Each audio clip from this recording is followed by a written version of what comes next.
अस्सलाम वालेकुम स्टूडेंट्स। आज का हमारा जो टॉपिक है वो है ऑक्सी एसिड्स ऑफ हैलोजेंस। अगर हम ऑक्सी एसिड्स ऑफ हैलोजेंस की बात करते हैं तो ऐसे हैलोजेंस जो ऑक्सीजन के साथ मिलकर एक एसिड बना देते हैं, उस फॉर्म को हम क्या कहेंगे? Oxy acids. तो halogens containing acid of oxygen are called oxy acids. No oxygen containing stable acid of fluorine known as HF। ये जो फ्लोरीन का स्टेबल ऑक्सीडेशन जो है वो यहाँ पर स्टेबल नहीं होता जब वो ऑक्सीजन के साथ रिएक्ट करता है। HF इज प्रिपेयर रिसेंटली, ये रिसेंटली प्रिपेयर हुआ लेकिन ये हाईली अनस्टेबल है। अदर जो हैलोजेंस हैं chlorine, bromine, iodine form oxy acids. ये ऑक्सी एसिड बनाते हैं but can not isolate in pure form. ये सेपरेट अगर कर दें तो वो प्योर फॉर्म में नहीं होंगे, लेकिन ये सोल्यूशन के अंदर जो है वो स्टेबल है और इनका साल्ट जो है वो स्टेबल होता है। अब हम नोमेनक्लेचर की बात करते हैं तो system of nomenclature for those acids and their salt based on the oxidation state. ये इसकी हैलोजन की जो ऑक्सीडेशन स्टेट है उसके ऊपर बेस करेगा। अब यहाँ पर देखिएगा हम प्रीफिक्सेस और सफिक्सेस को लेते हुए यहाँ पर जो हम इनको नाम देते हैं जब भी ये नॉन मेटल जो हैलोजेंस हैं वो किसी के साथ जाकर रिएक्ट करते हैं। सबसे पहले हमारे पास है N acid which is oxidation state of parent atom +1। अगर पेरेंट एटम ऑक्सीडेशन जो है वो +1 शो कर रहा है तो इट मीन्स यहाँ पर हम क्या करेंगे, उसे हाइपो, शुरू में लिखेंगे HYPO हाइपो और लास्ट पर क्या लिखेंगे OUS hypoous acid and salt of the name central non metal. यहाँ पर हमारे पास कॉल्ड हाइपो ITE। साल्ट के लिए हम क्या यूज़ करेंगे? हाइपो शुरू में और लास्ट पर ITE। एग्जाम्पल है यहाँ पर ACLO। यहाँ पर देखिएगा O नेगेटिव -2, यहाँ पर ये +1 और ये +1, तो यहाँ पर ये +1 ऑक्सीडेशन स्टेट का शो कर रहा है तो हम क्या लिखेंगे? हाइपो क्लोरोस एसिड, ये एसिड आ जाएगा। OUS लास्ट पर, हाइपो शुरू में, तो इसका साल्ट जो होगा NaClO, तो यहाँ पर सोडियम हाइपोक्लोराइड RiITE लास्ट पर और हाइपो शुरू में। इसी तरह सिमिलरली अगर एसिड जो है ऑक्सीडेशन स्टेट पेरेंट एटम की +3 है तो हम क्या लिखेंगे? लास्ट पर हम क्या लिख देंगे? OUS और साल्ट के लिए ITE। क्लोरोस एसिड ACLO2, ये था हाइपो। अगर +1 शो करेगा तो हाइपो और OUS शुरू करेंगे, और अगर यहाँ पर जो है वो +3 शो कर रहा है तो इसकी यहाँ पर देखिएगा माइनस, यहाँ पर -2 और 2 4 और यहाँ पर +3 और +1, ये 4 और ये 4, इसका ओवरऑल जो स्टेबल होगा तो वो 0 के बराबर होगा। तो ये क्या हो जाएगा? क्लोरस एसिड और ये सोडियम क्लोराइड RiTE हम लास्ट पर लगा देंगे, सिंपल। अब हम हाइपो का शो नहीं करेंगे। अगर ये एसिड जो है वो +5 शो कर रहा है तो हम IC लिखेंगे और साल्ट इसका ATE हो जाएगा, क्लोरिक एसिड और सोडियम क्लोरेट। क्लोरिक एसिड और सोडियम क्लोरेट हम इस तरह का ये यूज़ करते हैं। अगर ऑक्सीडेशन स्टेट +1 हो तो हम हाइपर OUS शुरू लिखेंगे, और जब हम यहाँ पर साल्ट लिखेंगे तो वो हम क्या लिखेंगे? Hyper ITE। यहाँ पर देखिएगा ये ACLO था, तो ACLO का यहाँ पर क्या मतलब हुआ? इसकी अगर मैं ऑक्सीडेशन स्टेट यहाँ पर लिखना चाहता हूँ तो ये देखिएगा H+1 Cl+1 O-2, तो ओवरऑल इनका जो रिजल्ट होगा वो 0 के बराबर होगा, -2 + 2 यहाँ पर 0 के। तो ये स्टेबल है, हमें पता है इसकी ऑक्सीडेशन स्टेट कितनी होगी? 0 के बराबर होगी, तो वो स्टेबल होगा, वो कंपाउंड में एग्जिस्ट करेगा।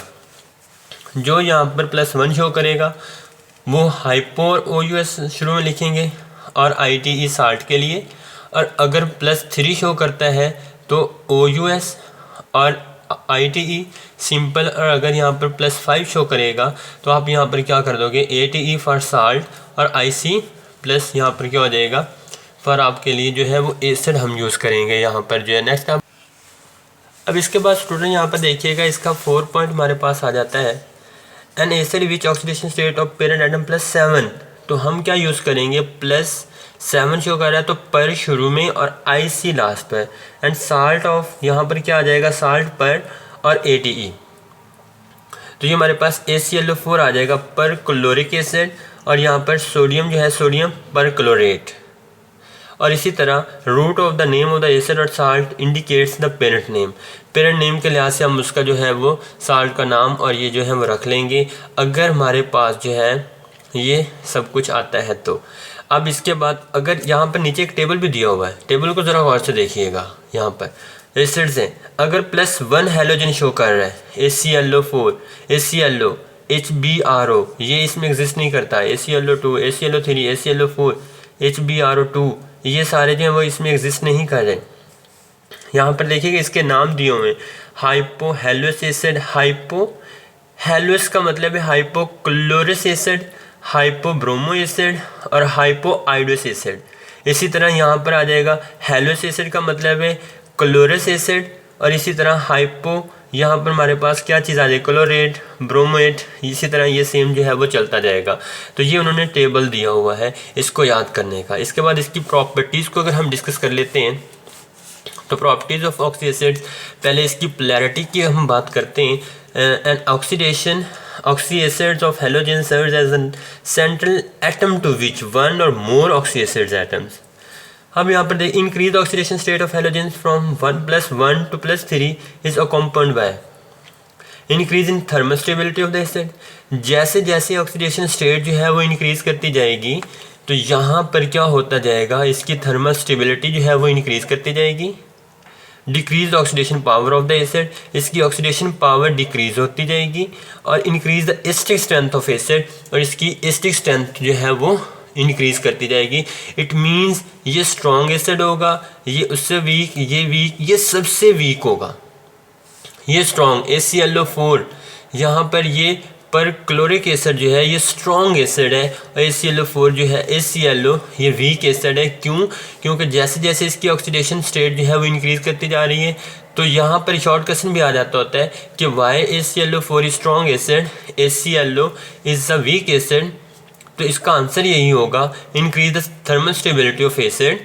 जैसे जैसे ऑक्सीडेशन स्टेट इंक्रीज करती जा रही है तो इसकी थर्मल स्टेबिलिटी इंक्रीज कर रही है। डिक्रीज ऑक्सीडेशन पावर, इसकी ऑक्सीडेशन पावर जो है ऑक्सीडाइजिंग पावर डिक्रीज कर रही है। इंक्रीज एसिडिक स्ट्रेंथ जो है वही इसकी इंक्रीज करती जाएगी। सिमिलरली यहाँ पर देखिएगा HOCl, यहाँ पर HOClO यहाँ पर ये उन्होंने दिया हुआ है। इसके बाद acidic strength of oxy acid, अगर हम इसकी बात करते हैं तो ये उन्होंने दिया हुआ है, acidic strength increases with increase the number of oxygen atoms. जैसे जैसे ऑक्सीजन एटम्स इंक्रीज करते जाएंगे वैसे वैसे क्या होता जाएगा, उसकी एसिडिक स्ट्रेंथ जो है वो इंक्रीज करती जाएगी। Oxidation state of halogen increase, bonding electron shift away from hydro atom and tendency two molecule loss of proton increases. यहाँ पर देखिएगा HXO4, इसकी एसिडिक स्ट्रेंथ स्ट्रॉन्ग होगी। क्यों? इसके अंदर 4 ऑक्सीजन है। इसी तरह जैसे जैसे ऑक्सीजन कम होते जाएंगे उसकी ऑक्सीडेशन स्टेट भी कम होती जाएगी। थर्मल स्टेबिलिटी भी सिमिलरली ऐसे ही होगा। यहाँ पर देखिएगा thermal stability of oxy acid molecule increase by increasing the number of oxygen atoms. इसी तरह ऑक्सीडाइजिंग पावर भी यहाँ पर वही केस होगा कि oxidise strength of oxy acid decreases by increasing the oxidation number.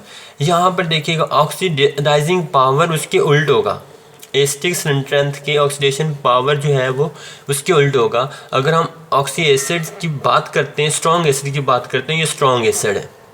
अगर हम ऑक्सीडाइजिंग पावर की बात करते हैं तो इसकी ऑक्सीडेशन पावर जो है वो सबसे ज़्यादा है, इसकी ऑक्सीडेशन पावर जो है वो सबसे कम है। क्यों?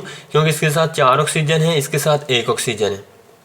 यहाँ पर देखिएगा इसकी ऑक्सीडेशन स्टेट +1 है तो इसकी ऑक्सीडेशन स्टेट यहाँ पर +7 है।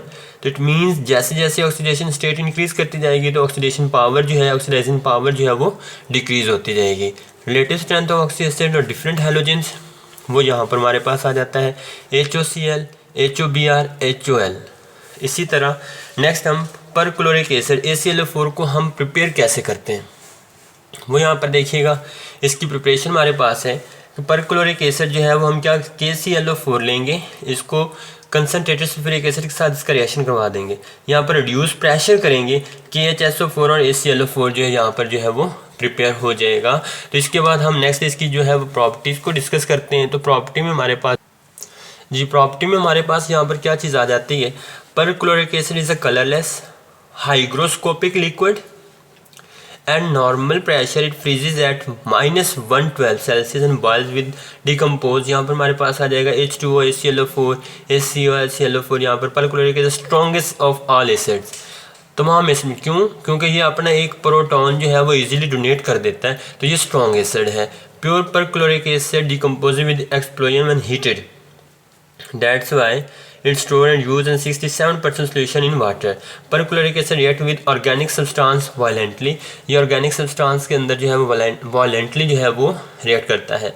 इसके बाद ये भी एक शॉर्ट क्वेश्चन के तौर पर आता है कि HClO4 एज ऑक्सीडाइजिंग एजेंट। तो in cold and dilute state perchloric acid is a very weak oxidising agent, but when hot and concentrated is oxidising power is enhanced, increase कर जाता है। जब हम हॉट और कंसनट्रेटेड की बात करते हैं इसकी ऑक्सीडेशन पावर इंक्रीज कर जाती है, लेकिन डाइल्यूट और कोल्ड के अंदर इसकी ऑक्सीडेशन पावर जो है वो वीक है। Dissolving power of perchloric acid is enhanced due to oxidising strength, due to oxidising effect acid strength and solubility of its salt, consider as valuable analytical reagent के तौर पर जो है वो हमारे पास आता है। अब नेक्स्ट हमारे पास यहाँ पर देखिएगा, ये बोर्ड के जो है MCQs के तौर पर यहाँ पर आता है। इसके बाद ब्लीचिंग पाउडर, अगर हम ब्लीचिंग पाउडर की बात करते हैं तो वो यहाँ पर और से देखिएगा, the chemical name of the bleaching powder is calcium हाइपोक्लोरेट chloride. इसका केमिकल नेम है ये CaOClCl, ये इसका फार्मूला है। इसका केमिकल नेम क्या होगा? Calcium hypochloride, calcium hypochloride chloride. It is yellowish white powder with strong smell of chlorine. इसकी जो स्मेल होगी वो स्ट्रॉन्ग होगी क्लोरीन की। इसके बाद हम इसको प्रिपेयर कैसे करते हैं? दो मेथड इसको प्रिपेयर करने के। Bleaching powder can be manufacturing Henson-clever method, ये ओल्ड मेथड है। बैकमैन मेथड, ये मॉडर्न मेथड है। दोनों के अंदर रिएक्शन सेम है, दोनों के अंदर जो रिएक्शन है वो सेम है।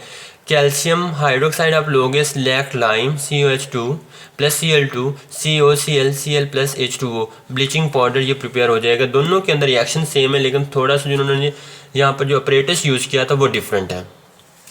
हेंसन-क्लेवर मेथड के अंदर हमने क्या लिया हुआ है ये देखिएगा। हेंसन-क्लेवर मेथड की ये डायग्राम बनी हुई है, ये गौर से देखिएगा।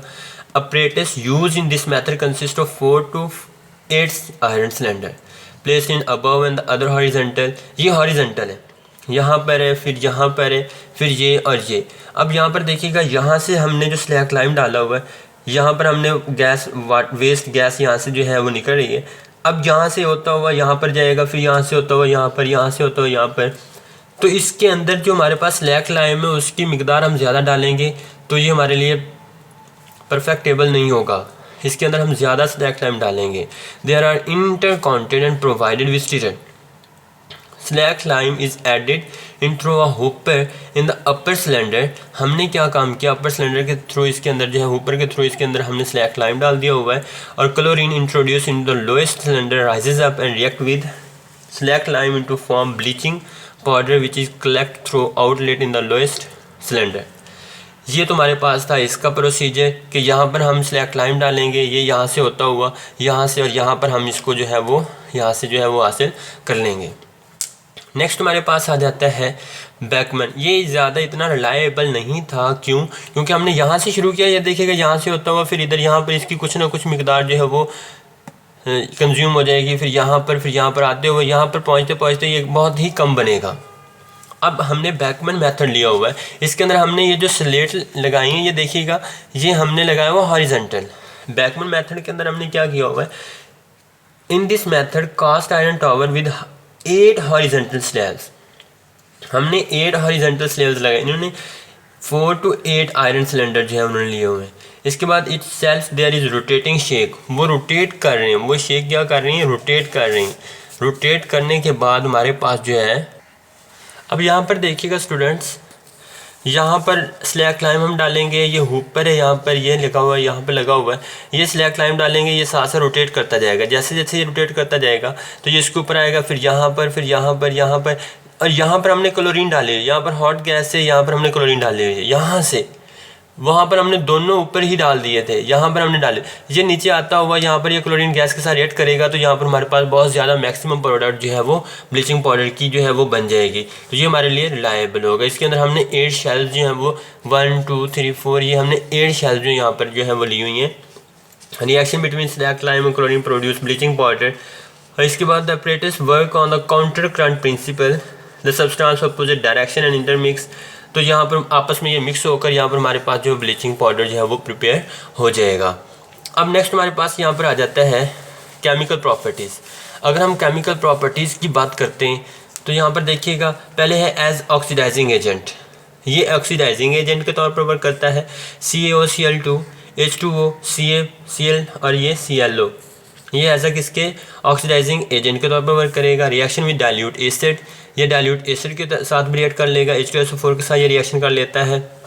रिएक्शन विद एक्सेस एसिड, ये एक्सेस एसिड के साथ भी रिएक्ट कर लेता है। और यहाँ पर शॉर्ट क्वेश्चन आता होता है व्हाट इज़ अवेलेबल क्लोरीन, कि अवेलेबल क्लोरीन क्या चीज़ है। यहाँ पर यह भी शॉर्ट क्वेश्चन आता है कि reaction with dilute acid and excess acid. तो यहाँ पर अगर हम एक्सेस एसिड डालेंगे तो यह वहाँ पर हमारे पास क्या बनेगा, copper sulphate, calcium sulphate CaSO4 H2O Cl2, ये अवेलेबल क्लोरीन वहाँ पर हमारे पास जो है वो प्रिपेयर हो जाएगी। अवेलेबल क्लोरीन क्या चीज़ है, the amount of chlorine which is set free is called available chlorine. ये फ्री होगी, ये इवेपोरेट हो जाएगी। यहाँ पर activity of bleaching powder is measured in terms of the available chlorine, और यहाँ पर जो है 35 to 40% हमारे पास जो है वो इसकी एवरेज आती है। नेक्स्ट हमारे पास आता है रिएक्शन विद हाइड्रोजन हैलाइड्स। अगर हम हाइड्रोजन हैलाइड्स की बात करते हैं तो यहाँ पर देखिएगा CaOCl2 HCl HBr HI, ये हाइड्रोजन हैलाइड्स हैं। इसके साथ ये रिएक्शन करके क्या बना देता है, CaCl2 H2O Cl2, सभी के अंदर प्रोडक्ट जो है वो सेम बनेगी। इसके बाद रिएक्शन विद अमोनिया, ये अमोनिया के साथ रिएक्ट करके कैल्शियम क्लोराइड वाटर और नाइट्रोजन जो है वो यहाँ पर जो है वो बना देता होता है। तो इसके बाद नेक्स्ट हमारे पास यहाँ पर आ जाता है, इसके आगे रिएक्शंस भी हैं। अब यहाँ पर देखिएगा student, reaction with carbon dioxide, ये कार्बन डाइऑक्साइड के साथ रिएक्शन करके CaCO3+Cl2 बनाता है। इसके बाद इसके यूजेस हैं, यूजेस भी इसके बहुत ज़्यादा इंपॉर्टेंट हैं। Bleaching powder use in for preparation of Cl2O2, it is also manufacturing chloroform CHCl3, chloroform बनाने के लिए हम इसे यूज़ करते हैं। Disinfectant for sterilisation of water, for making unshrinkable wool, और for bleach cotton, linen, paper pulp, ये सब कुछ बनाने के लिए हम जो है वो ब्लीचिंग पाउडर का जो है वो यूज़ करते हैं। तो इसके यूजेस जो है वो भी शॉर्ट क्वेश्चन के लिहाज से जो है वो बहुत ही ज़्यादा इंपॉर्टेंट है। तो ये हमारा आज का जो लेक्चर था। अल्लाह हाफिज़।